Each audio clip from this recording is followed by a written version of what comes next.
আচমকায় ভেঙে পড়ল জলের ট্যাঙ্ক। অল্পের জন্য প্রাণে বাঁচল দুই যুবক। পাণ্ডবেশ্বরের জোয়ালভাঙা অঞ্চলে জলের ট্যাঙ্ক তৈরি করেছিল ইসিএল কর্তৃপক্ষ। নিম্নমানের সামগ্রী দিয়ে তৈরি করা হয়েছিল জলের ট্যাঙ্ক। এই অভিযোগ তুলে বিক্ষোভ গ্রামবাসীদের। কি ঘটনা হয়েছে, আমি এখানে ছিলাম, এই দুটো ছেলে চান করছিল আর আমি ওইখানে ছিলাম। হঠাৎ করে দেখছি টাঙ্কা ছেড়ে পড়ে গেল, এতটা জল হয়ে গেল, ছেলেগুলো মারা যেত। তো এই টাঙ্কা এরা ভালো করে করতে পারে নাই, তো এই মাটি ভরে পথে টাঙ্কা করেছে।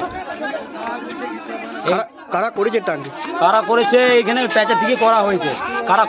কারা করেছে ঠিকাদার করেছে, মানে প্যাচ থেকে করা হয়েছে। প্যাচ থেকে করা হয়েছে, এসএল প্যাচ থেকে করা হয়েছে। হ্যাঁ এসএল প্যাচ। তোমাদের এখন কি দাবি রয়েছে? কি দাবি রয়েছে, ছেলেগুলা এরকম দুর্ঘটনা করে পথে বাকি ভালো করে যদি না বানায় তো ছেলেগুলো মারা যাবে। তো এরকম করে গ্রামের লোক প্রত্যেকটাই তো মারা যাবে। আর এই যা দুর্ঘটনা হয় না, যদি হয়ে যেত তাহলে কি হতো। মঙ্গলবারের এই ঘটনায় রীতিমতন চাঞ্চল্যের সৃষ্টি হয় এলাকায়। এদিকে এই ঘটনার পর মুখে কুলুপ এঁটেছে খনি কর্তৃপক্ষ। এই ঘটনার পর পানীয় জলের সংকটের আশঙ্কা এখন গ্রামবাসীদের মধ্যে।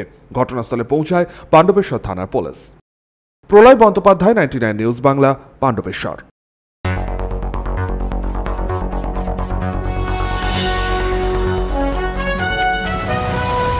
আপনারা দেখছেন 99 নিউজ বাংলা।